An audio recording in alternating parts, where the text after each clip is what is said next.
রমাদান মাস আমরা প্রবেশ করেছি। এই রমাদান মাস সামনে রমাদান আমরা অনেকেই পাবো না। অতএব সবসময় মনে করব যে হতে পারে এটাই আমার শেষ, এটাই আমাদের জন্য শেষ রমাদান। এই রমাদান মাসের পবিত্রতা রক্ষা করি এবং যাবতীয় অনৈতিকতা থেকে আমরা দূরে থাকি। দুঃখের বিষয়, আমাদের দেশে এই রমাদান মাসে সবকিছুর দাম বাড়িয়ে দেওয়া হয়। রমজানের ফজিলত এবং বরকত হাসিলের উদ্দেশ্যে আমরা রমাদানে লাভ কম করি। যারা ব্যবসায়ী আছি তারা একটু ছাড় দেই, জিনিসপত্রে ভেজাল দিয়ে নীরব গণহত্যা থেকে বিরত থাকি। খাবার হোটেলগুলো দিনের বেলায় বন্ধ রাখি, রাত্রের বেলায় খোলা রাখি। আমরা আমাদের পরিবারকে ইসলামিক পরিবার হিসেবে গড়ে তুলি।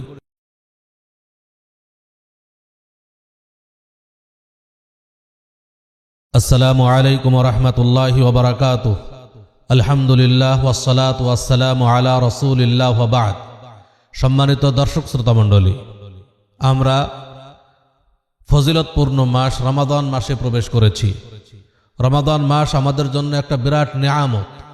আল্লাহ তাআলা চান যে তার বান্দা জান্নাতে প্রবেশ করুক। এজন্য বিশেষ কিছু সময় আমাদেরকে দান করেছেন। অল্প সময়ে অধিক নেকি হাসিল করা যায়। রমাদান মাস তার মধ্যে অন্যতম একটি মাস, যে মাসে অল্প সময়ে ইবাদত করলে অধিক নেকি হাসিল করা সম্ভব। এই মাসে এমন একটি রাত্রি আল্লাহ তাআলা দান করেছেন, লাইলাতুল কদর, যে সম্পর্কে পবিত্র কোরআন মাজিদে আল্লাহ তাআলা ঘোষণা দিয়েছেন, লাইলাতুল কদরে খায়রুম মিন আলফি শাহর। লাইলাতুল কদর হাজার মাসের চাইতে উত্তম। সম্মানিত দর্শক শ্রোতা মণ্ডলী, এই রমাদান মাসের পবিত্রতা রক্ষা করি এবং যাবতীয় অনৈতিকতা থেকে আমরা দূরে থাকি। কারণ আল্লাহ তাআলা পবিত্র কোরআন মাজিদে ঘোষণা দিয়েছেন, ওয়ালা তাকরাবুল ফাওয়াহিশা মা যাহারা মিনহা ওয়া মা বাতান। তোমরা প্রকাশ্য এবং গোপন অশ্লীল কাজ থেকে বিরত থাকো। সম্মানিত দর্শক শ্রোতা মণ্ডলী, আমরা আল্লাহকে ভয় করি। আমরা বিশ্বাস করি যে আল্লাহ তাআলা আমাদের যাবতীয় কিছু দেখছেন এবং সব কিছুই শুনছেন। আল্লাহ তাআলার দৃষ্টির বাইরে, আল্লাহ তাআলার ইলমের বাইরে আমরা কখনোই যেতে পারবো না। আমরা যা কিছু বলছি, যা কিছু দেখছি, যা কিছু শুনছি আর যা কিছু করছি, সবই আল্লাহ তাআলা দেখছেন এবং সব কিছুই রেকর্ড হচ্ছে। কিয়ামতের দিন সেই রেকর্ডকৃত আমলনামা আমাদের হাতে পেশ করা হবে। পেশ করে আল্লাহ বলবেন, ইকরা কিতাবাক, তুমি তোমার আমলনামা পড়ে দেখো, কাফা বিনাফসিকা লিয়াউমা আলাইকা হাসিবা। তোমার বিচারের জন্য তুমি নিজেই যথেষ্ট। দেখো তোমার আমলনামা, তুমি জান্নাতি না জাহান্নামী। যখন আমরা দেখব কিয়ামতের দিন যে আমাদের প্রকাশ্য গোপন ছোট বড় সব কিছু প্রকাশ হয়ে যাবে, আমাদের চোখের সামনে ভেসে উঠবে, তখন আমরা আফসোস করব আর বলবো, মা লিহাদাল কিতাব লা ইউগাদিরু সগীরাতান ওয়ালা কাবীরাতান ইল্লা আহসাহা। এই কেমন কিতাব দেখছি, যে কিতাবের মধ্যে কোনো বড় বিষয় ছাড়া হয়নি, কোনো ছোট বিষয় ছাড়া হয়নি। অতএব রমাদান মাস আমরা আল্লাহকে ভয় করি এবং যাবতীয় পাপাচার থেকে বেঁচে থাকি। আল্লাহ যা অপছন্দ করেন সেগুলো থেকে বেঁচে থাকি। আল্লাহ তাআলা যা ভালোবাসেন সেগুলো বেশি বেশি করার চেষ্টা করি। সম্মানিত দর্শক শ্রোতা মণ্ডলী, আমরা আমাদের নিজ গৃহকে ছবি, মূর্তি এবং শিরিক বিদআত থেকে পরিষ্কার পরিচ্ছন্ন রাখি। কারণ শিরিক এমন একটা জিনিস যা মানুষকে ইসলাম থেকে বের করে দেয়। আমরা প্রকৃত মুসলিম থাকতে চাই, কারণ আল্লাহ তাআলা পবিত্র কোরআন মাজিদে ঘোষণা দিয়েছেন, ওয়ালা তামুতুন্না ইল্লা ওয়া আনতুম মুসলিমুন। তোমরা প্রকৃত মুসলিম না হয়ে মৃত্যুবরণ করো না। মুসলিম মানেই আত্মসমর্পণকারী। আমরা আত্মসমর্পণ করেছি আল্লাহর কাছে। আত্মসমর্পণ বলতে বোঝায় আল্লাহ যা আদেশ করেছেন তা মেনে নিলাম, যা নিষেধ করেছেন তা বর্জন করলাম।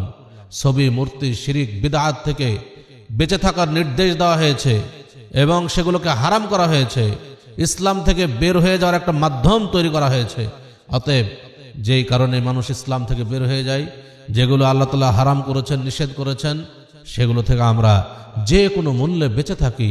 কারণ রাসূলুল্লাহ সাল্লাল্লাহু আলাইহি ওয়াসাল্লাম একদা মুআয ইবনে জাবাল রাদিয়াল্লাহু তাআলা আনহুকে 10টি উপদেশ দিলেন, যার 1 নম্বর উপদেশ বললেন, লা তুশরিক বিল্লাহ, তুমি আল্লাহর সাথে শিরিক করবে না। ওয়া ইন কুতিলতা ওয়া হুররিকতা, শিরিক না করার কারণে যদি তোমাকে আগুন দিয়ে পুড়িয়েও ফেলা হয়, শিরিক না করার কারণে যদি তোমাকে হত্যাও করা হয়, তবুও তুমি শিরিক করবে না। তাই আসুন আমরা যে কোনো মূল্যে আমরা আমাদের গৃহ, আমাদের সমাজ এবং আমাদের রাষ্ট্র থেকে শিরিক বিদআতকে উৎখাত করার জন্য সর্বাত্মক চেষ্টা চালাই। বাংলাদেশ আহলে হাদিস যুব সংঘ এই শিরিক বিদআতকে উৎখাত করার জন্য সর্বাত্মক চেষ্টা চালাচ্ছে। তাই আসুন আমরা বাংলাদেশ আহলে হাদিস যুব সংঘের ছায়াতলে এসে এই বাংলার বুক থেকে শিরিক বিদআতকে উৎখাত করার চেষ্টা করি। আল্লাহ তাআলা আমাদেরকে কবুল করুন। সম্মানিত দর্শক শ্রোতা মণ্ডলী, আমরা আমাদের পরিবারকে ইসলামিক পরিবার হিসেবে গড়ে তুলি, কারণ ইসলামিক পরিবার ছাড়া একটি সন্তান, একটি শিশু কখনো সুস্থভাবে বেড়ে ওঠে না। আজকে আমাদের যে সমাজের চিত্র, অন ইসলামিক পরিবেশ, এর কারণে আমাদের ভবিষ্যৎ প্রজন্ম আস্তে আস্তে ইসলাম বিদ্বেষী হয়ে যাচ্ছে, ইসলাম বিরোধী কাজগুলোকেই তারা ভালো মনে করছে। আর আমরা জানি শয়তান আমাদের প্রকাশ্য শত্রু। শয়তান আমাদেরকে ইসলাম বিরোধী বিষয়গুলোকেই সুন্দরভাবে উপস্থাপন করছে। আমরা সেই শয়তানের ষড়যন্ত্রের ফাঁদে পা দিয়ে আমরাও কিন্তু অনইসলামিক কাজগুলোই বেছে নিচ্ছি। তাই আমরা আমাদের পরিবারকে ইসলামিক পরিবার হিসেবে গড়ে তুলি। ইসলাম যা আদেশ করেছেন, ইসলাম যা সাপোর্ট করে তাই আমরা আমাদের পরিবারে বাস্তবায়ন করব। ইসলাম যা সাপোর্ট করে না তা থেকে দূরে থাকব। আমরা মাঝে মধ্যেই পরিবারকে নিয়ে তালিম করি, আমরা পরিবারকে নিয়ে তালিম করি না। দেখা যাচ্ছে যে পরিবার কিছুই বোঝে না, ইসলামের কিছুই জানে না, তারপরেও কিন্তু আমরা পরিবারকে নিয়ে তালিম করি না। আমাদের উচিত প্রত্যেকটি পরিবারের যারা কর্তা আছি তারা পরিবারকে নিয়ে তালিম করা এবং তাদেরকে কোরআন হাদিস শোনানো, ইসলামের বাণীগুলো শোনানো, কোরআন পড়ার অভ্যাস তৈরি করা পরিবারে। আমরা এই কাজগুলো করার চেষ্টা করবো ইনশাআল্লাহ। আল্লাহ আমাদেরকে তৌফিক দান করুন। সম্মানিত দর্শক শ্রোতা মণ্ডলী, এই রমাদান মাসে আমরা যারা রেস্টুরেন্ট ব্যবসা করি তারা এই রেস্টুরেন্টগুলো, খাবার হোটেলগুলো দিনের বেলায় বন্ধ রাখি, রাত্রের বেলায় খোলা রাখি। কারণ এই রমাদান মাসে যদি দিনের বেলায় একজন যার উপরে সিয়াম ফরজ এমন ব্যক্তিকে যদি আপনি খাদ্য খাওয়ান, তাহলে আপনি অন্যায়কে সহযোগিতা করলেন। আপনি হয়তো দুনিয়াতে সামান্য কিছু লাভ করলেন, কিন্তু পরকালে আপনি ক্ষতিগ্রস্ত হয়ে গেলেন। পরকালে ক্ষতিগ্রস্ত হওয়া যাবে না। দুনিয়া ক্ষণস্থায়ী, পরকাল হচ্ছে চিরস্থায়ী। অতএব দুনিয়াতে যদি আপনি একটু ক্ষতিগ্রস্ত হন, তারপরে পরকালীন জীবনে লাভবান হওয়ার চেষ্টা করতে হবে। তাই আমরা অন্যায়কে সহযোগিতা না করি। দিনের বেলায় একজন মুসলিমের জন্য সিয়াম পালন করা ফরজ। অতএব কোনো মুসলিমকে দিনের বেলায় সিয়াম ভঙ্গ করে খাবার দানের মাধ্যমে আমরা অন্যায়কে সহযোগিতা না করি। সম্মানিত দর্শক শ্রোতা মণ্ডলী, আমরা এই রমাদান মাসের পরিপূর্ণ ফজিলত হাসিলের চেষ্টা করি। আমরা বেশি বেশি কোরআন তেলাওয়াত করি। পবিত্র কোরআন এমন একটা গ্রন্থ যার প্রতিটি হরফের বিনিময়ে 10টি করে নেকি হাসিল করা যায়। পৃথিবীতে এমন কোনো গ্রন্থ নাই যার একটি হরফ তেলাওয়াত করলে একটি নেকি পাওয়া যাবে। একমাত্র পবিত্র কোরআন, যার প্রত্যেকটি হরফের 10টি করে নেকি হাসিল করা যায়। এই রমাদান মাসে এর ফজিলত হাসিল করার চেষ্টা করি এবং এই মাসে যদি আমরা কোরআন তেলাওয়াত করি, এই 10 নেকিগুলোকে 10 গুণ থেকে 700 গুণ পর্যন্ত আল্লাহ তাআলা বাড়িয়ে দিবেন। আল্লাহু আকবার। অতএব আমরা বেশি বেশি কোরআন তেলাওয়াত করি, কোরআনকে বোঝার চেষ্টা করি। কোরআনের তরজমা এখন বের হয়ে গেছে। প্রফেসর ডক্টর মোহাম্মদ আসাদুল্লাহ গালিব স্যারের অনুবাদকৃত কোরআন, তরজমাতুল কোরআন আমাদের হাতে এখন বিদ্যমান। বাংলা ভাষায় যত কোরআনের তাফসির রয়েছে বা কোরআনের অনুবাদ রয়েছে, তার মধ্যে বিশুদ্ধতম অনুবাদ তরজমাতুল কোরআন। অতএব আমরা এটা সবাই কিনি, সবাই পড়ার চেষ্টা করি। আল্লাহ তাআলা আমাদের সংবিধান কোরআন দিয়েছেন, এই কোরআনে আল্লাহ তাআলা কি দিয়েছেন সেটা আমরা বোঝার চেষ্টা করি, জানার চেষ্টা করি। আল্লাহ আমাদের সেই তৌফিক দান করুন, আমিন। সম্মানিত দর্শক শ্রোতা মণ্ডলী, আমরা জিনিসপত্রে ভেজাল দিয়ে নীরব গণহত্যা থেকে বিরত থাকি। আজকে দুনিয়াতে অধিক লাভের আশায় জিনিসপত্রে আমরা ভেজাল দিয়ে মানুষের সামনে খুব ভালো বলে উপস্থাপন করছি। এর মাধ্যমে আমরা নীরব গণহত্যায় লিপ্ত হচ্ছি। আল্লাহর রাসূল সাল্লাল্লাহু আলাইহি ওয়াসাল্লাম বলছেন, মান গাশশানা ফালাইসা মিন্না, যে আমাদের সাথে প্রতারণা করলো সে আমাদের দলভুক্ত নয়, সে মুসলিমের দলভুক্ত নয়। অতএব আমরা জিনিসপত্রে ভেজাল না দেই, যে কোনো প্রকারের প্রতারণা থেকে আমরা বেঁচে থাকি, আমরা ধোঁকাবাজি থেকে বেঁচে থাকি। আল্লাহ তাআলা আমাদের সেই তৌফিক দান করুন, আমিন। সম্মানিত দর্শক শ্রোতা মণ্ডলী, রমজানের ফজিলত এবং বরকত হাসিলের উদ্দেশ্যে আমরা রমাজানে লাভ কম করি, যারা ব্যবসায়ী আছি তারা একটু ছাড় দেই। এটা নেকি অর্জনের একটা মাস, আমরা বেশি বেশি নেকি হাসিল করার চেষ্টা করি। আজকে দুঃখ লাগে অমুসলিম কান্ট্রিগুলো, আপনি যদি ইংল্যান্ডে যান, আপনি যদি অন্য কোনো দেশে যান, তারা রমাজানকে সম্মান করে রমাজান মাসে পণ্যের দাম কমিয়ে দেয়। আজকে যদি আপনি সৌদি আরবে যান, বাহরাইনে যান, কুয়েতে যান, দেখবেন যে তারা রমাদান মাসে সব পণ্যের ছাড় দেয়। তারা চায় যে এর মাধ্যমে তারা যেন এই রমাদান মাসের মতো ফজিলতপূর্ণ মাসে অধিক নেকি হাসিল করতে পারে, এর পরিপূর্ণ ফজিলত হাসিল করতে পারে। কিন্তু দুঃখের বিষয়, আমাদের দেশে এই রমাদান মাসে সব কিছুর দাম বাড়িয়ে দেওয়া হয়। মানে যখন মানুষের চাহিদা বেড়ে যায় তখন মানুষ দাম বাড়িয়ে দেয়, এই সুযোগে সদ্ব্যবহার করে। এটা খুবই অন্যায়। অতএব আসুন আমরা এটা থেকে বিরত হই। সম্মানিত দর্শক শ্রোতা মণ্ডলী, আমরা যারা ব্যবসা বাণিজ্য করি তারা ওজনে এবং মাপে যেন অন্যকে কম না দেয়। এটা গুরুতর অপরাধ। কারণ আল্লাহ তাআলা পবিত্র কোরআন মাজিদে বলছেন, ওয়াইলুল লিল মুতাফফিফিন, যারা ওজনে মাপে কম দেয় তাদের জন্য দুর্ভোগ। আল্লাযীনা ইযা ইক্তালু আলান নাসে ইয়াস্তাউফুন, তারা যারা মানুষের কাছ থেকে যখন নিজেরা কোনো কিছু মেপে নেয় তখন তারা পরিপূর্ণ মাত্রায় নেয়।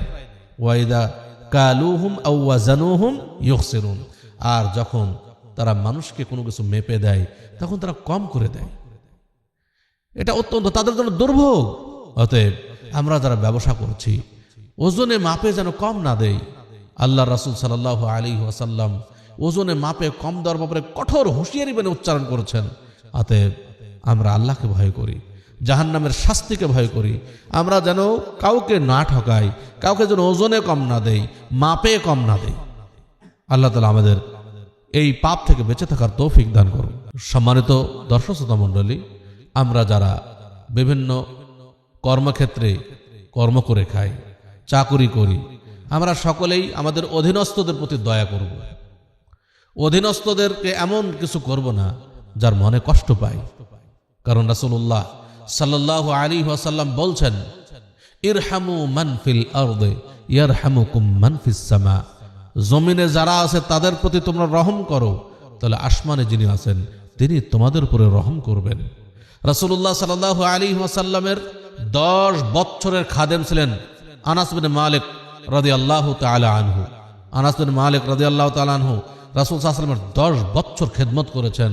তিনি বলছেন যে এই 10 বছরের মধ্যে রাসূলুল্লাহ সাল্লাল্লাহু আলাইহি ওয়াসাল্লাম কোনো একটা দিন এমন বলেননি যে এই তুমি এটা কাজ করেছো কেন, তুমি এটা করনি কেন, এই ধরনের কোনো কথা রাসূল সাল্লাল্লাহু আলাইহি ওয়াসাল্লামের মুখ দিয়ে বের হয়নি।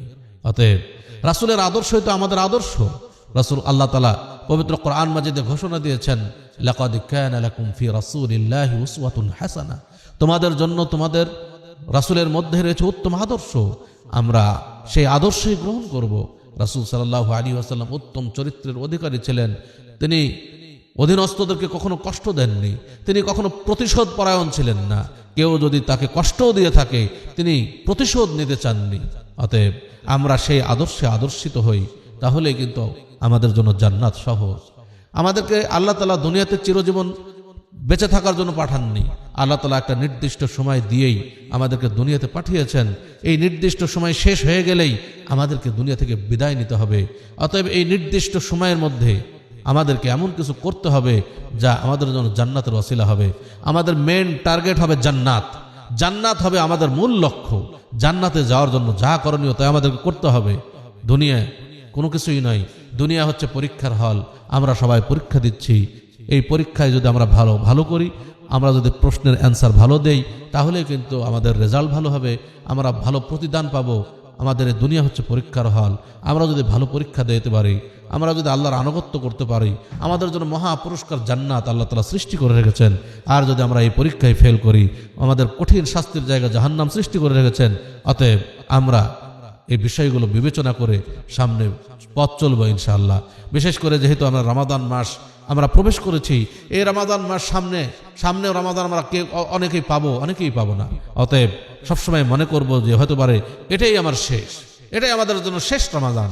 আল্লাহ রাসূল সাল্লাল্লাহু আলাইহি ওয়াসাল্লাম বলছেন ইন্নামাল আমালু বিল খাওয়াতিম, শেষ আমল যার ভালো হবে তার পরকাল ভালো হবে। অতএব প্রত্যেকটা মুহূর্তই আমরা মনে করব যে এটাই হতে পারে আমার শেষ সময়।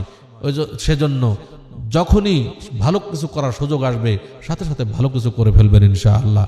পরিশেষে বাংলাদেশ আহলে হাদিস যুব সংঘের কেন্দ্রীয় কমিটির পক্ষ থেকে আমি বাংলাদেশ আহলে যুব সংঘের সভাপতি হিসেবে আপনাদেরকে নসিহত করছি যে আসুন বাংলাদেশ আহলে হাদিস যুব সংঘ এদেশের যুব সমাজকে শিরক এবং বিদআত মুক্ত হয়ে একমাত্র তাওহীদপন্থী হয়ে জান্নাত হাসিল করার, প্রকৃত ঈমানদার হয়ে জান্নাত হাসিল করার চেষ্টা চালাচ্ছে। আমরা যদি প্রকৃত ঈমানদার হতে পারি, আমরা যদি শিরক বিদআত মুক্ত হতে পারি, তাহলে আল্লাহ তাআলা আমাদের জন্য ওয়াদা করেছেন যে আল্লাহ তাআলা আমাদেরকে খেলাফত দান করবেন। আমরা খেলাফত পাবো, এর জন্য আমাদের উচিত হবে যে আমরা প্রকৃত ঈমানদার হব, আমরা আমল করব, সঠিক আমল করব। আমরা এমন কিছু আমল করতে চাই না যেটা পবিত্র কোরআন এবং সহিহ হাদিস দ্বারা প্রমাণিত নয়। অতএব বাংলাদেশ আহলে হাদিস যুব সংঘ এ দেশের যুব সমাজকে ঐক্যবদ্ধ করছে একমাত্র পবিত্র কোরআন এবং সহিহ হাদিসের উপরে, একমাত্র তাওহীদের উপরে। অতএব এই তাওহীদপন্থী যদি আমরা হতে পারি তাহলেই আমাদের জন্য জান্নাত। তাই আসুন আমরা বাংলাদেশ আহলে হাদিস যুব সংঘকে বোঝার চেষ্টা করি, বাংলাদেশ আহলে হাদিস যুব সংঘের মেসেজকে বোঝার চেষ্টা করি এবং এই মেসেজকে সামনে রেখে আমরা আমাদের ভবিষ্যৎ পথ চলি, তাহলে আমাদের জন্য জান্নাত পাওয়া সহজ হবে। আল্লাহ তাআলা আমাদের সকলকে কবুল করুন, আমিন। এই বলে আমি আমার সংক্ষিপ্ত কথা এখানে শেষ করছি।